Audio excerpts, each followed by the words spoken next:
ओम श्री गणेशाय नमः। जय श्री मन्नारायण, जय आदिशक्ति माता।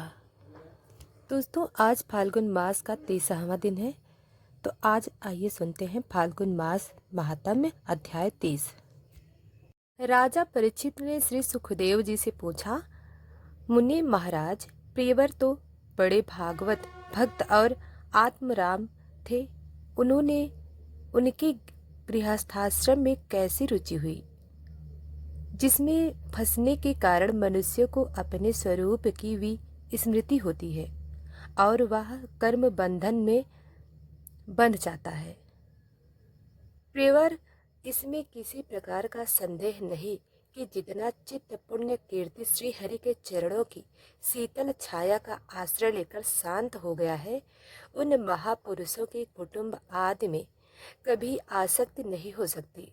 ब्राह्मण, मुझे इस बात का बड़ा संदेह है कि महाराज प्रियव्रत ने स्त्री घर और पुत्र आदि में आसक्त रहकर भी किस प्रकार सिद्धि प्राप्त कर ली।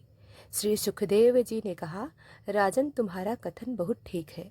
जिनका चित्त पवित्र कीर्ति श्री हरि के परम मधु चरण कमल मकरंद के रस में सराबोर हो गया है, वे किसी विघ्न बाधा के कारण रुकावट आ जाने पर भी भगवत भक्ति परमहंस के प्रिय श्री वासुदेव भगवान के कथा श्रवण रूपी परम कल्याण में मार्ग को प्राप्त छोड़ते नहीं।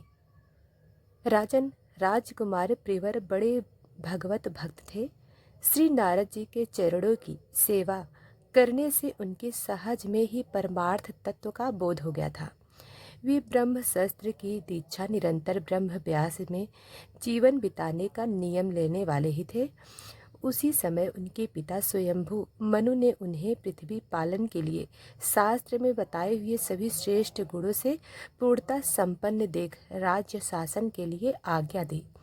किंतु प्रियव्रत अखंड समाधि योग के द्वारा अपनी सारी इंद्रियों और क्रियाओं को भगवान वासुदेव के चरणों में समर्पित कर चुके थे। अतः पिता की आज्ञा किसी प्रकार उल्लंघन करने योग्य न होने पर भी यह सोचकर कि राजा अधिकार पाकर मेरा आत्मस्वरूप स्त्री पुत्र आदि असत प्रपंच से आच्छादित हो जाएगा, राज्य और कुटुंब की चिंता में फंसकर मैं परमार्थ तत्व को प्रायः भूल जाऊंगा। उन्होंने उसे स्वीकार न किया। आदिदेव स्वयंभू भगवान ब्रह्मा जी को निरंतर इस गुण में प्रपंच की वृद्धि का ही विचार रहता है। वे सारे संसार के जीवों का अभिप्राय जानते रहते हैं। जब उन्होंने प्रियव्रत की ऐसी प्रवृत्ति देखी, तब वे मूर्तिमान चारों वेद और मरीच आदि पार्षदों के साथ लिए अपने लोक से उतरे। आकाश में जहाँ तक विमानों पर चढ़े हुए इंद्रादि प्रधान देवताओं ने उनका पूजन किया तथा मार्ग में टोलियों बांधकर आए हुए सिद्ध गंधर्व साध्य चारण और मनुजन ने स्तवन किया।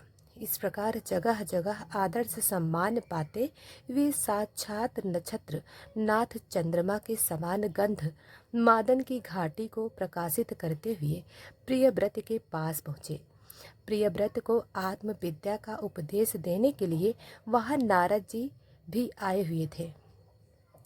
ब्रह्मा जी के वहां पहुंचने पर उनके वाहन हंस को देखकर देवर्षि नारद जी जान गए, हमारे पिता भगवान ब्रह्म जी पधारे हैं। अतः वे स्वयंभू मनु और प्रियव्रत के सहित तुरंत खड़े हो गए और सबने उनको हाथ जोड़कर प्रणाम किया।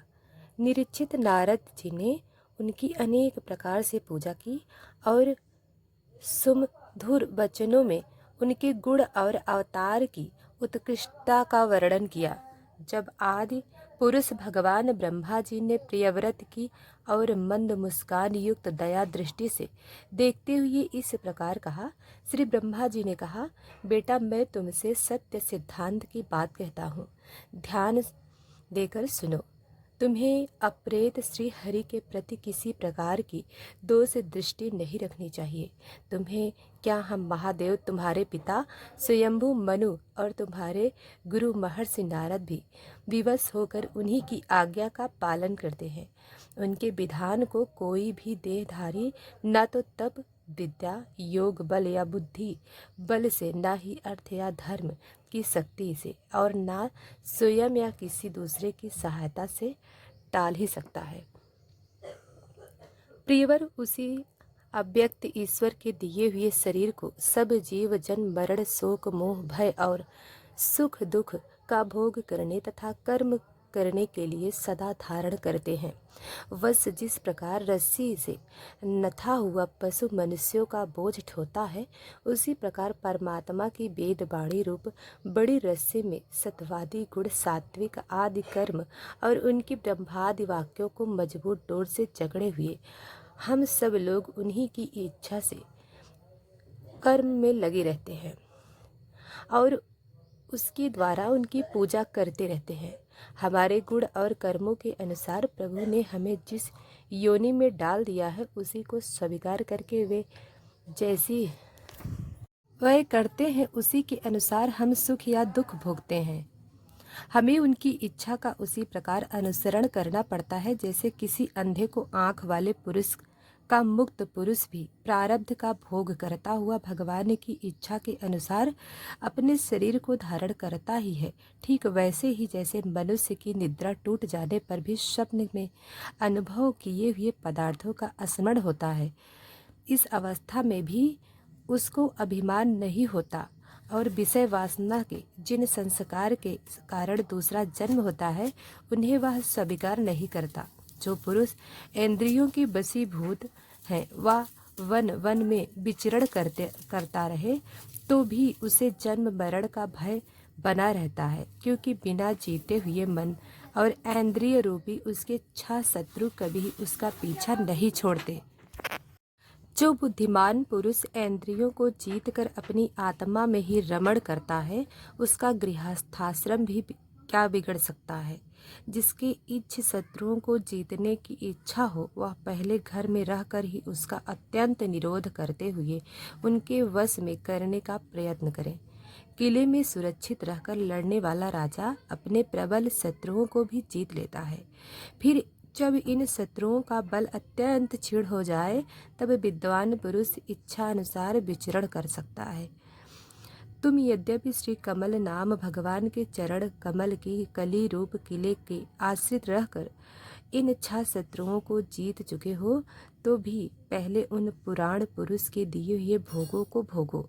इसके बाद निसंग होकर अपने आत्म स्वरूप में स्थित हो जाना।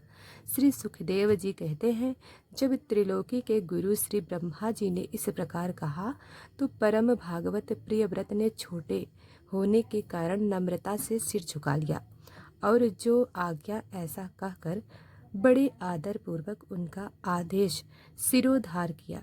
तब स्वयंभू मनु ने प्रसन्न होकर भगवान ब्रह्मा जी की विधिवत पूजा की। इसके पश्चात वे मन और वाणी अपने आशय तथा सर्वाहार तित पर ब्राह्मण का चिंतन करते हुए अपने लोगों को चले गए। इस समय प्रियव्रत और नारद जी सरल भाव से उनकी ओर देख रहे थे। मनु जी ने इस प्रकार ब्रह्मा जी की कृपा से अपना मनोरथ पूर्ण हो जाने पर देवर्षि नारद की आज्ञा से प्रियव्रत को संपूर्ण भूमंडल की रक्षा का भार सौंप दिया और स्वयंभू विषय रूपी विषैले जल से भरे हुए गृहस्थाश्रम रूपी दस्तर जलाशय की भोग इच्छा से निवृत्त हो गए। तो इसी के साथ यह अध्याय समाप्त हुआ। हम आगे की कथा कल सुनाएंगे। तो प्रेम से बोलिए जय श्रीमन्नारायण।